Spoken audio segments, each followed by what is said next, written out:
కానీ మెరుగుపరచవలసిందిగానే ఉంటే అన్హెజిటేటింగ్ గా చేస్తామే తప్ప చంద్రబాబు గారు చెప్పారని మనం వినకూడదని కానీ మరొక ప్రతిపక్ష పార్టీ చిన్న పార్టీ చెప్పింది మనం ఎందుకు వినాలని కానీ ఆ మొరటు ధోరణి మా ప్రభుత్వానికి లేదు. వారి సలహాలన్నీ కూడా తీసుకొని చంద్రబాబు నాయుడు గారికి అపారమైనటువంటి అనుభవం కూడా ఉన్నది. ఇదివరలో ఇట్లాంటి సందర్భంలో ఒకసారి పవర్ హౌస్ అవి కూడా దెబ్బతిన్నటువంటి సందర్భం కూడా ఉంది. కనుక ఇది కొత్త కాదు. వారు కూడా తెలిసిన వారు ఏదైనా ఇంకా కన్స్ట్రక్టివ్ గా సూచన చేస్తే మేము తప్పనిసరిగా అనుసరిస్తాం. వారి సలహాలు కూడా కావాలి. రోసయ్య గారు, ప్రస్తుతం స్టూడియోలో తెలుగుదేశం పార్టీ నేత మండవ వెంకటేశ్వరరావు గారు ఉన్నారు. ఆయన మీకు ఒక సూచన చేయదలుచుకున్నారు. చెప్పండి. నమస్కారం రోసయ్య గారు. నమస్కారం అండి. మీరు కూడా ఆ ప్రాంతం చెందిన వాళ్ళు కాబట్టి మీకు అటువంటి అనుభవాలు చాలా ఉన్నాయి, తెలిసిన వాళ్ళు కాబట్టి మీకు పెద్దగా చెప్పాల్సిన అవసరం లేదు. ఏదేమైనా 10 లక్షలు మించి 12 ఇంకొంచెం పెరుగుతుందా అనేటువంటి అనుమానం ఉన్న సందర్భంలో బ్యారేజ్ ఓవర్ఫ్లోస్ కానీ కరకట్టల దగ్గర కానీ కొద్దిగా అనుమానాలు ఉన్నాయి. ఇది 3 రోజుల నుంచి చేస్తున్నారు కాబట్టి యంత్రాంగం ఒకేసారి కొంచెం టైర్డ్ అయిపోయామని కాకుండా ఇప్పుడు ఉన్నటువంటి 2 రోజులే అసలైన టైము బ్యారేజ్ కింద కాబట్టి వాళ్ళందరినీ కూడా కొంచెం టీములు ఎక్కువ పెట్టి రిస్క్ ఆపరేషన్ తో పాటు కరకట్టల స్ట్రెంథనింగ్ దాని మీద కూడా చర్యలు తీసుకుంటారని ఆశిస్తున్నాం. అట్లానే ఈ లంకల్లో కూడా మీరు అన్నట్టు ప్రజలు బయటకు రావాలంటే ఇబ్బంది పడుతున్నారు. వాళ్ళు కొంచెం ధైర్యం మొండితో రావట్లేదు. వాళ్ళు చేసే విధంగా ఖచ్చితంగా మరి వాళ్ళందరినీ బయట తెచ్చే విధంగా తీసుకోవాలని, అలాగే కర్నూలు ఈ 2 రోజులు గవర్నమెంట్స్ కొంతవరకు చేసినప్పటికీ ఇప్పుడు మిగిలినటువంటి రోజులు కూడా ఈ శానిటేషన్ గాని ఈ మంచినీళ్లు గాని ఫుడ్ గాని ఎక్కువ కార్యక్రమాలు కాబట్టి వాళ్ళ కాన్సన్ట్రేట్ అనేది మీకు తొందరగా మనసులో ఇస్తాను. ఒక మాత్రం చేస్తున్నాను. మేము తెల్లవారి 6 o'clock కూడా అధికారులు సిఎస్ గారు నేను ఇంజనీరింగ్ డిపార్ట్మెంట్ అందరూ కూర్చొని క్యాల్కులేట్ చేసుకొని స్లోగానే వెళుతూ ఉన్నాం. ప్రకృతి కూడా సహకరిస్తే ఏ ప్రమాదం లేకుండా గట్టెక్కుతాం. లోతట్టు ప్రాంతాల్లో ఉన్నటువంటి వారు ఎక్కడ ఉన్నప్పటికీ కూడా నా విజ్ఞాపన ఒకటే, ప్రభుత్వానికి సహకరించమని కోరుతున్నాను తప్ప ఆ సహకారం ఎవరికో ఉపయోగం కోసం కాదు, వారి ప్రాణరక్షణ కోసం. వారి కుటుంబాలు వారి పైన ఆధారపడి ఉంటే కుటుంబం దిక్కులేనటువంటి కుటుంబాలు కాకుండా ఉండాలనేటువంటి భావనతోనే వారిని మరీ కోరుతున్నాం.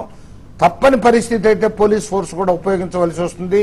దీనికి మీ సహకారం కూడా కావాలని కోరుతూ ఉన్నాను. రోసయ్య గారు, రాష్ట్రంలో 2 ప్రధాన పక్షాలు రాజకీయ విభేదాలను దూరంగా పెట్టి ఈ ప్రస్తుతం ఈ ఉత్పాత సమయంలో కలిసి పనిచేయడం ఎంతైనా అభినందించదగ్గ విషయం. కానీ ఒకసారి వరద తగ్గిన తర్వాత మీ మీద విమర్శల ఆరోపణల వరద వచ్చే అవకాశం ఉంది రాష్ట్ర ప్రభుత్వానికి. దానికి మీరు సిద్ధమై ఉంటారని అనుకుంటున్నాను. ఒక ప్రశ్న నా దగ్గర ఉంది. ప్రకాశం బ్యారేజ్ దగ్గర డిశ్చార్జ్ బాగా పెరిగితే కృష్ణా గుంటూరు జిల్లాలకి వరద విపత్తు అనేది తప్పనిసరి పరిస్థితి. ఈ పరిస్థితిని నివారించే మార్గం మీ దగ్గర ఉందా, లేక చేతనైనంత వరకు మేము చేసి ఊరుకుంటామని మీరు చెప్పదలుచుకున్నారు? ఊరుకోవటం అనేది లేదు. మనిషిగా చేయగలిగిందంతా చేస్తాం. ఆఖరి క్షణం వరకు కూడా చేస్తాం. మధ్యలో వదిలిపెట్టే ప్రశ్న రవిప్రకాష్ గారు. ఉన్న ప్రాబ్లం ఒకటే, పైన నాగార్జున సాగర్ డ్యాం భద్రత చూడాలి, దానిపైన ఉన్నటువంటి శ్రీశైలం డ్యాం భద్రత చూడాలి. ఆ 2 భద్రతలు చూసుకుంటూ దిగువకు నీరు వదిలేటప్పుడు దిగువ ప్రాంతంలో ఉన్నటువంటి వారికి కూడా ఆటే ఇబ్బంది కలగకుండా ఉండాలి. ఒకవేళ అనివార్యమైతే కొన్ని పల్ల ప్రాంతాలకు కొంత నీరు వస్తుంది.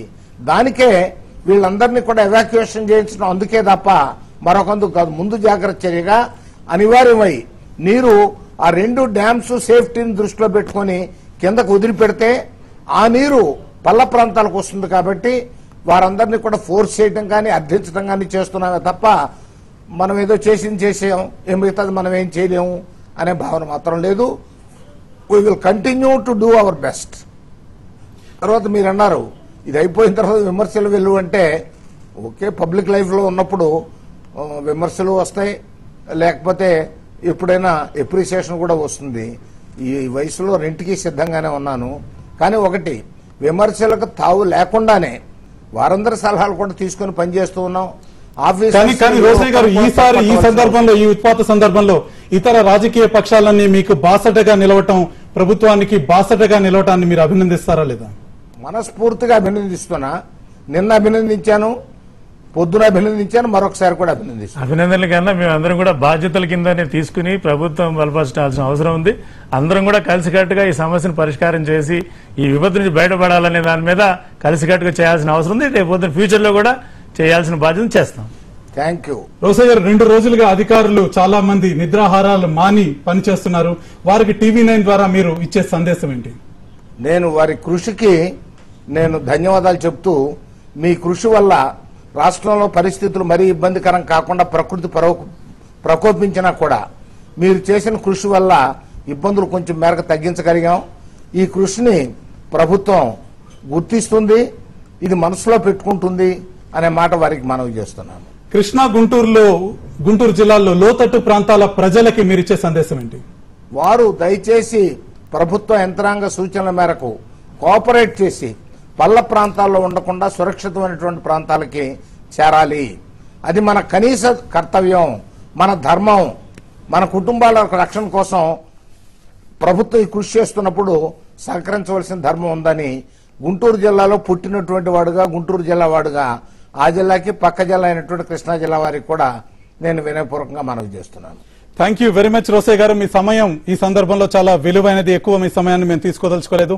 మీరు వరద ఎదుర్కోబోతున్న గుంటూరు కృష్ణా జిల్లాల్లో ప్రజానీకానికి పూర్తి బాసటగా నిలుస్తారని, సహాయక చర్యలు సరైన పద్ధతుల్లో రాష్ట్ర వ్యాప్తంగా నిర్వహిస్తారని ఆశిస్తున్నాం. ప్రస్తుతం ప్రజారాజ్యం పార్టీ పాలిట్ బ్యూరో సభ్యులు సి రామచంద్రయ్య